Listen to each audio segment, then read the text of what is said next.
Before we proceed to his lecture, I'd like to take a moment to acknowledge the legacy of today's event series, the Orchid Pavilion Gathering. This program was established in 2013 by our former gallery director, Ms. Willow Hai, who led Chinese Institute Gallery for 36 years.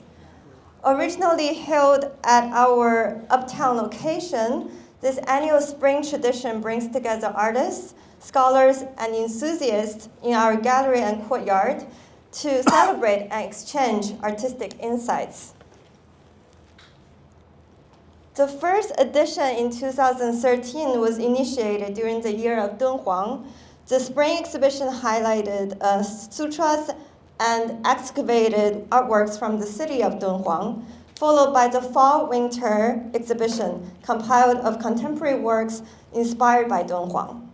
In 2015, when the exhibition Mao's Golden Mangoes and the Cultural Revolution was held, the theme of Orchid Pavilion Gathering that year paired with the exhibition to highlight the Cultural Revolution years. Speakers discussed the model revolutionary operas, a particular art form created to entertain workers, peasants, and soldiers of the Cultural Revolution.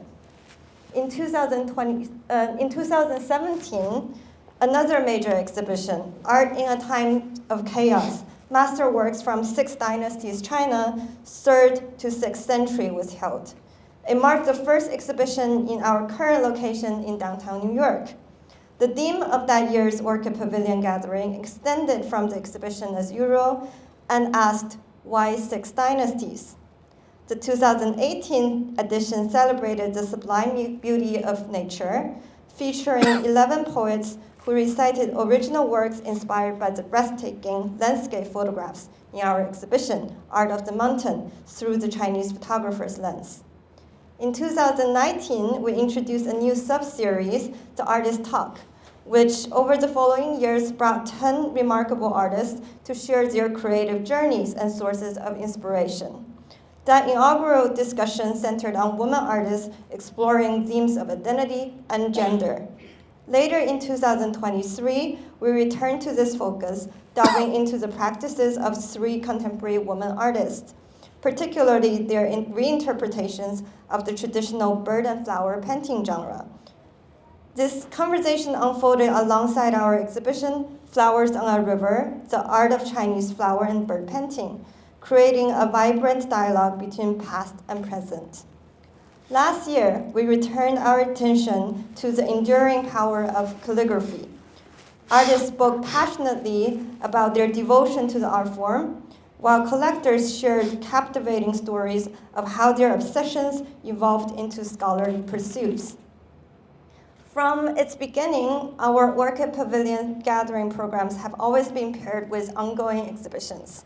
Yet at the same time, they remain deeply rooted in the spirit of the original Orchid Pavilion Gathering from the Eastern Jin Dynasty. Let us journey back to the year 353 CE, during China's 6 Dynasties period.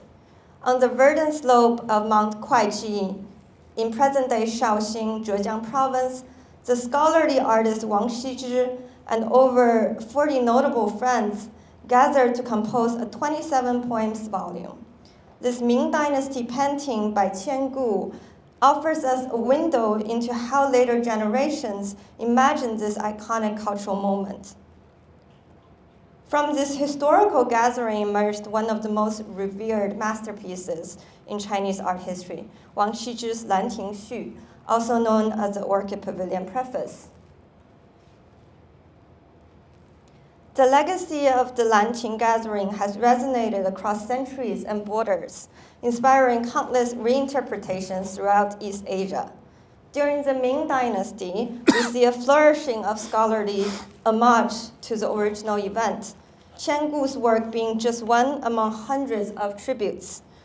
By the Qing Dynasty, while stylistic approaches became more decorative, the subject's cultural significance remained undiminished.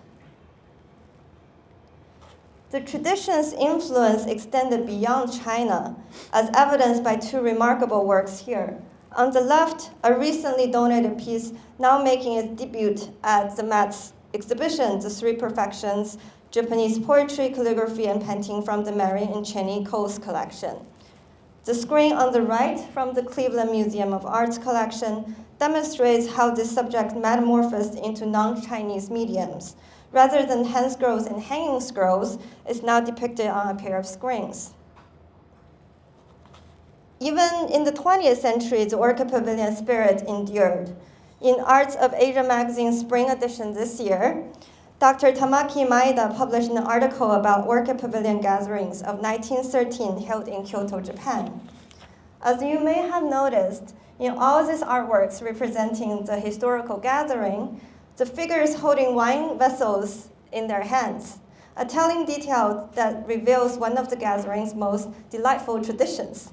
Wine cups floated down a winding stream, and wherever a cup paused, its nearest companion would be inspired to compose poetry. So all these little dots that you see here and in the jade, these are wine cups. This charming ritual actually inspired our focus today. In a few minutes, Dr. Liu is going to tell us about wine vessels from the Shang and Zhou periods in the current exhibition. Those are all ritual objects, not meant for human indulgence, but rather than for gods. For 3 millennia, wine vessels have served as both ceremonial centerpieces and social catalysts, bridging the realms of the sacred and the convivial. Wang Xizhi was an iconic person in the history of Chinese art history, but it was really through conversations with friends that their shared passion for art and culture was nurtured. I hope later today, after sips of baijiu, all of us here will find an urge to read, to write, to study, and to create. Now, please join me in welcoming back to the podium Dr. Liu Yang. His lecture is titled, A Toast to the Ancestors, Wine Vessels of the Shang and Zhou Dynasties.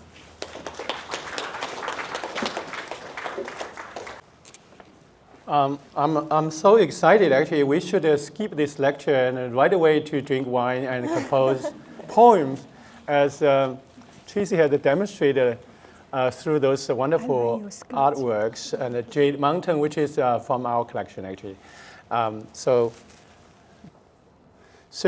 in today's lecture, I will highlight some important ritual wine vessels from the Shang and the Zhou dynasty, especially those featured in this exhibition, to demonstrate how the forms and the decorative underwent significant change from Shang to Zhou dynasty. Changes driven by a shift in political, economic, and aesthetic preferences. So in the show, you see this important vessel known as a jia, the one that probably in the first room, and this is one of the most important vessels that are also the earliest vessels that are so far found. This is the jia from the so-called early Tao period.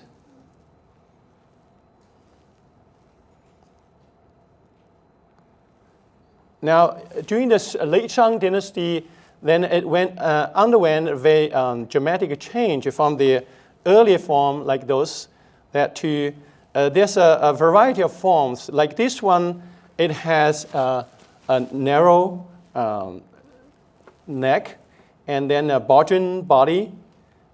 The one is excavated from a very important tomb from the late Shang capital in today's Anyang in Henan province. So these kind of works that are excavated from that tomb really provided evidence or measures to, to give a date to so many works that are survived in the museums, in private collections. Then another type, you will see that the transition from the neck to the body, main body, become much more gentle if you compare this one to to the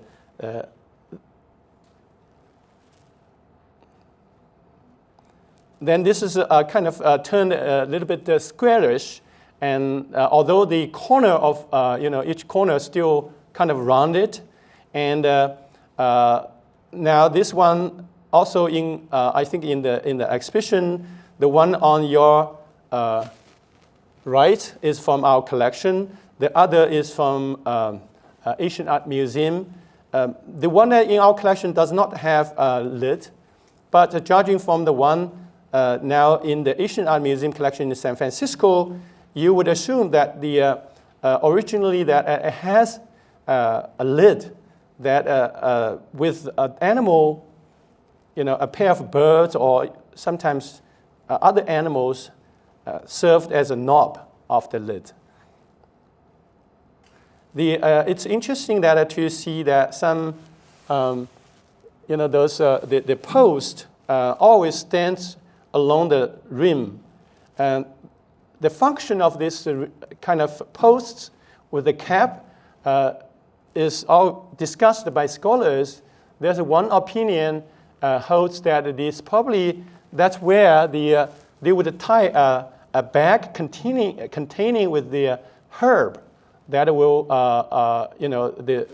will be in the bowl that where the wine was soaked.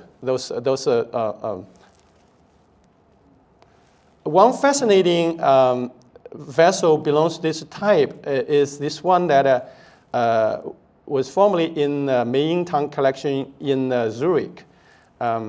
So this one that it turns the body and the head into an owl-like form. We have a vessel in the show that shows that a pair of owl back to back. So this is the same idea like that one. Of course, that one does not have leg, right? The other fascinating form of wine vessel is this so-called gong. This is the one that in our collection also in the show. This type known as a gong also underwent a dramatic change from earlier one to the later one. Also developed a variety of forms.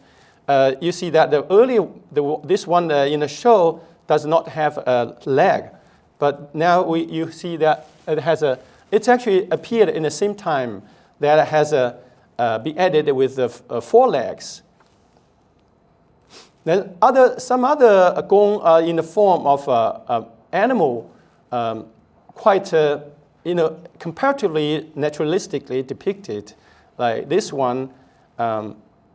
Although you will see that's a very common practice that in the Bronze Age that sometimes the vessel would be in the animal form, in a water buffalo, for instance, or some other form. However, the designer or the caster would like to add onto its body motifs or components from other animals. For instance, this animal, you see that the body was added with the wing. So there's an element from the wing, from the bird. And this one as well, you can see that there's actually originally has an elephant trunk. It's now broken. So it's also so obvious that they combine it with different animal features.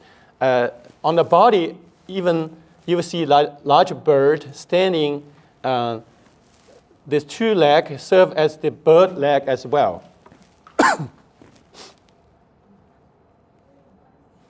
This is probably one of the most fascinating gong type now in the collection of Freya Sackler in Washington, D.C. It's interesting to see that again, so many animal components are combined and depicted in the same vessel. See that on the body, on the lid, you see that a tiger-like animal with ram horns. Then there's another tiger with the head turns back in relief on the top of that. Then on the back there stands a bird. Then another bird occupies the main body with the beak that stretches out from the front. And then what more interesting is that on the leg, both legs, on the back, that you see there's actually a human figure stands there.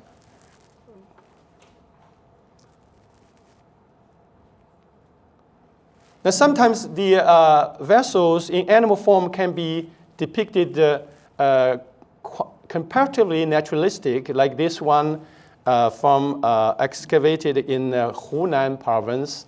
That it follows the same method with the body decorated with the other animal form. In this case, again, it's the large birds. And then, but the overall, it depicted more naturalistically. Sometimes that the intricate decoration on the body can be omitted, like this one. So it's more in comparison with the earlier one that I showed that it's more naturalistically depicted, except that there's this knob in the form of a dragon on the lid. This one was formerly in the Fujita Museum in Japan, and if you ignore all those so rich and complicated decoration on the body, it's really a very naturalistically depicted ram. Now this gong that will come back to the one that in our collection, also in the show. The professor, very well-known professor Max Liu, this professor so well-known, Max Liu, but he suggested the chronology of the form. So he suggested that the earlier form of this gong is that type. So it shows a combination of two animals. On the front, there's a squatting tiger. Then on the back is a bird. He suggested that this is the earliest form, then followed by the second one, which is also the one that in the show. So he suggested then later that there's a pair of the fringe on the body, then divided the main decoration of the body and turn it into a mask, animal mask. However, the archaeological discovery shows otherwise, because these two works were discovered from the same tomb. So that means the came about at the same time. So so the archaeological discovery really corrected the early assumption of such a chronology. So if you compare this, the one that in our collection here with the one that excavated from Fukao tomb, that I would suggest that the one in our collection would be even earlier, because to me that handle on the lid would be more difficult to cast. Perhaps slightly earlier, the one that in our collection, also in the show. The other vessel, which is not not in the show, is also from our collection. This is a wine vessel known as Lei. This vessel has an interesting inscription. If you look at that, I will come back to that inscription later. But this vessel is interesting because if you look at that, it has no foot ring. the bottom is flat, right? Then, however, there's a pair of ring added to the ear. So what is the date of this type? If we look at archaeological material, that we see that earlier one from the late Shang always have no foot ring. Then you have the very simple handle kind of stretches out horizontally. Then gradually this changed. You see that the foot ring is added to the bottom. Then this handle changed their shape rather than horizontally stretched out, but now goes up a little bit. So this is a late form. Then if you compare this one with the earlier one, that the foot ring turns even taller and inverted, even much more, then this is a kind of late form. So because of that, then we can place our one. Now this is an even later one. That so you see that kind of evolving form, that from the early one without a foot ring to the one that with a high foot ring, and then the decoration became more high relief, and so then the earlier one. So this is all changed, although the form is still known as the lei, the same kind of wine form. The other vessel that in the show is this one. I mentioned earlier that the inscription in the form almost like a Chinese character. So like there's a character known as a Ya, Asia, that Ya, just not the character within that square like form there. So both literary records and archaeological excavation verify that a sophisticated bureau system was practiced in the Shang and the Zhou dynasties. The deceased social status was signified not only by the tomb's scale, but also by the structure and the number of entrance ramps leading into the main chamber. In general, the tomb for the king had 4 ramps, given that in the shape of the Chinese character Ya. The tomb of a rank aristocrat, such as a duke, could have 2 ramps, a zhong shape, or just 1 ramp, a jia shape. A commoner's tomb was simply a rectangular vertical shaft without any entrance. So here I give you some 3 examples. The first one with the Shang King's tomb excavated in Anyang. Has 4 ramps leading into the main chamber. So from each of the 4 sides. Then the one in the middle has only 2 ramps, and the one on the right, you see that only 1 ramp leading into the chamber. So this shows the kind of social status, and so this form become so significant that often appeared in the bronze inscription, and perhaps an idea that multiple ideas. Some scholars suggest that perhaps the earlier the ancestral temple was in that form, or some scholars suggest that could be official title. So there's still discussion about that. So this form that I show you, the so-called you, the earliest you is like that. Then gradually the form evolved from this one to that. Then in the late Shang period, there appears the one so extravagantly depicted with a pair of birds.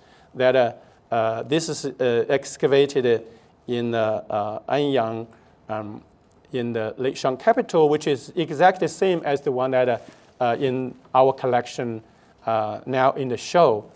Now the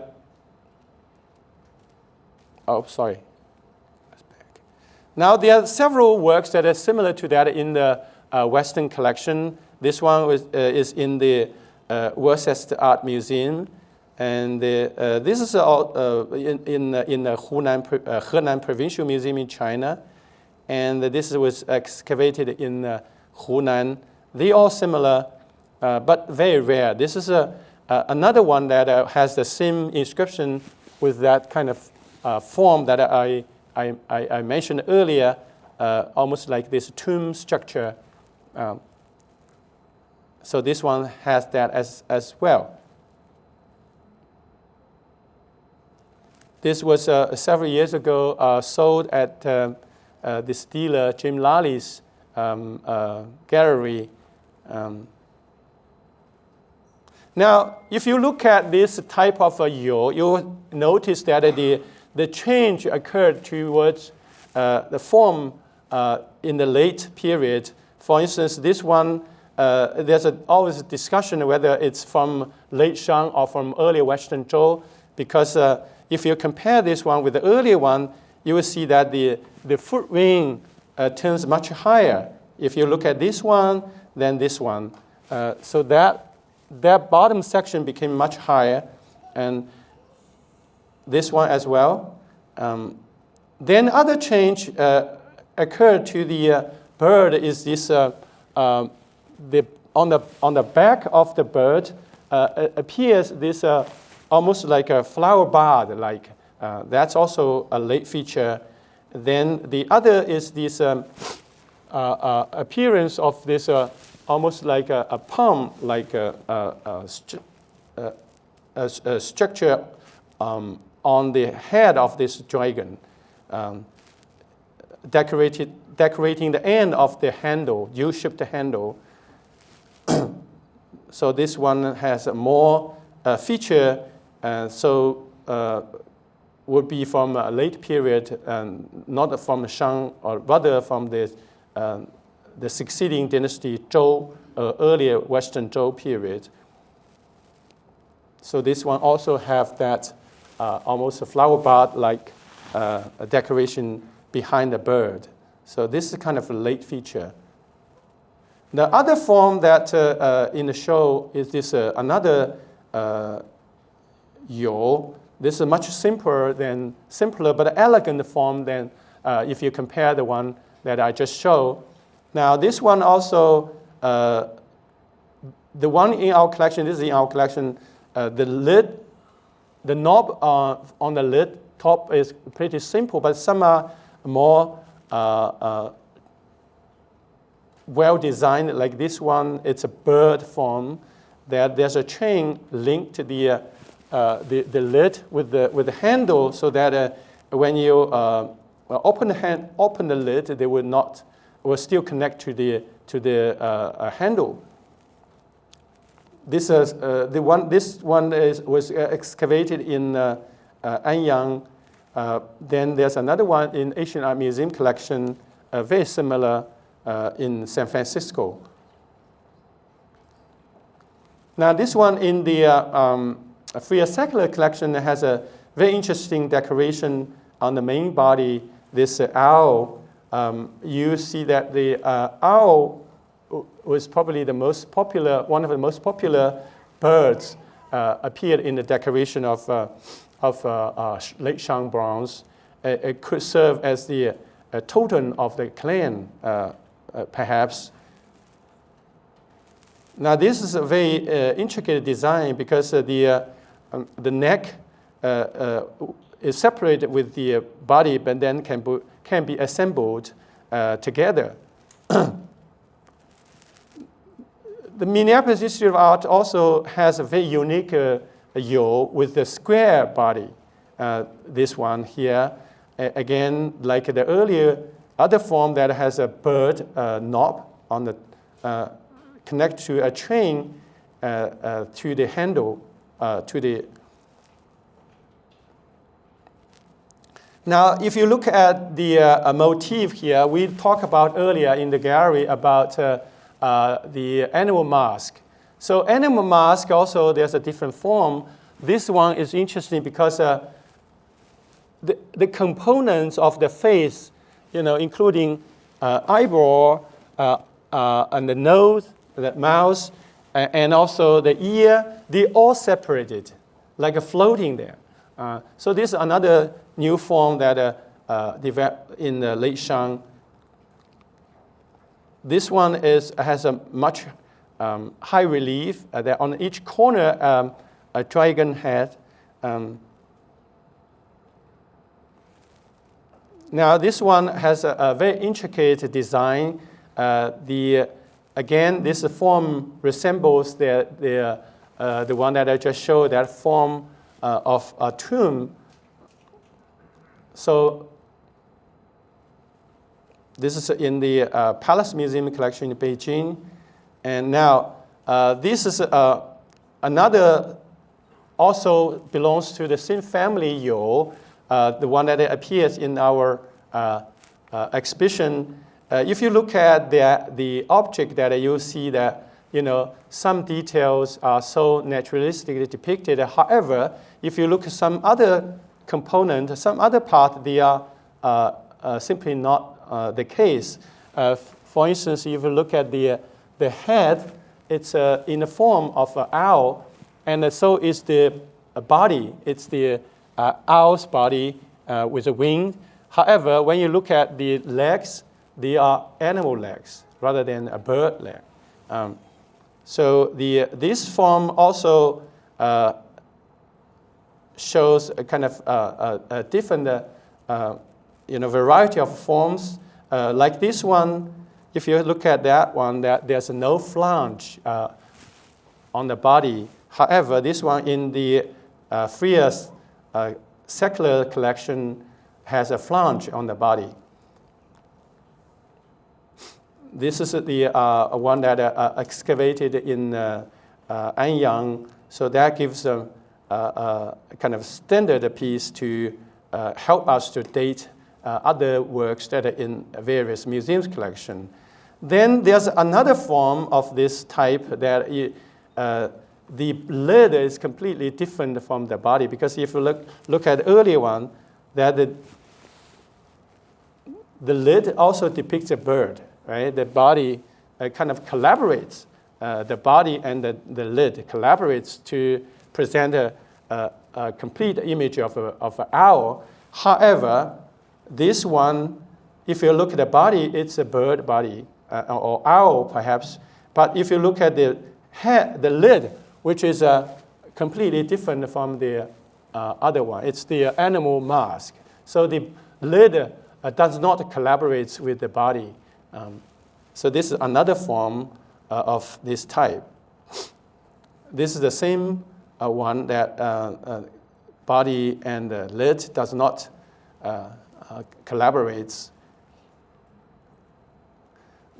This very intricately designed Yu is now in the British Museum collection. If you look at the lid, it actually has a large pair of bird rather than the owl itself. So this is another example that the body and the lid do not collaborate. However, there's another form that shows the body and the head are more simply decorated with any background decoration. So it only has a kind of boldly depicted wings and head. If you compare this with the earlier one, you will see the other type is more detailed and with high relief, but this is simply depicted. This is another type. This type also have two major there's a difference between this one, because the lid and the body collaborate. Then this one, the lid does not collaborate with the body, because the lid depicts an animal mask rather than owl head with the eyes. Now, of course, the most naturalistically depicted owl-shaped vessel is this one in Mia collection, in our collection, and which is very different from another one that are excavated in Anyang. If you compare that, you will see that this is a really, there's a naturalism there, and this one is more follow the principle that we discussed earlier, that combined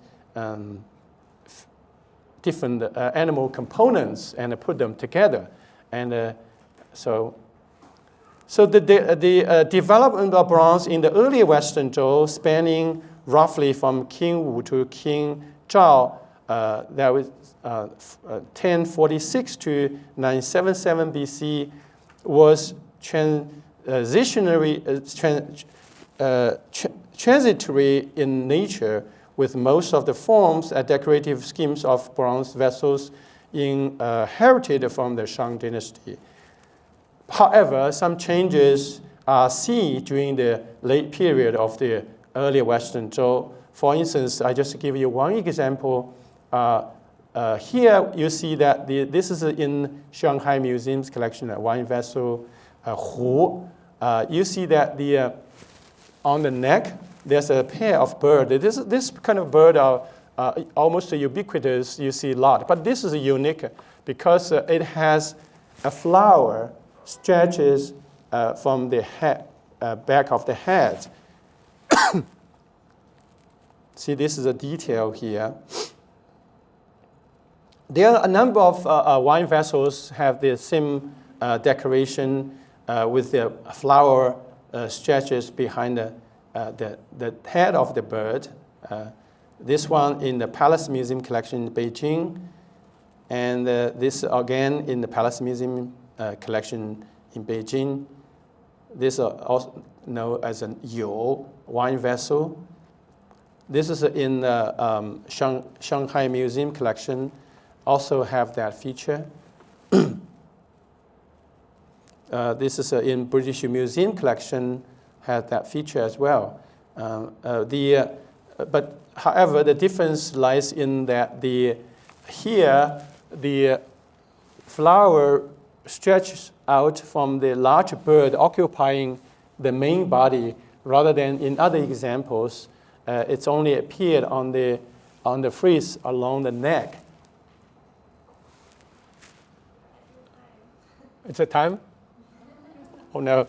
Okay, let me finish this example. Okay, so now I just want to share my thought why they depict the flower on the vessel, on ritual vessels. So here is my suggestion, because to the people of the Bronze Age, that the flowers are objects capable of evoking a manifestation of the soul, and are also vessels to which ancestral spirits attach. In other words, participants in ritual ceremonies believe that flowers are manifestations or incarnations of the divine, and they offer prayers to them. So that's the idea. So the flower is not flower. It's something that is evoking, the spiritual of the ancestors. So unfortunately, I have a lot. I cannot finish. Maybe wait for another time. Tracy, you have to invite me again. Yeah, I'll invite you again next one. Very good.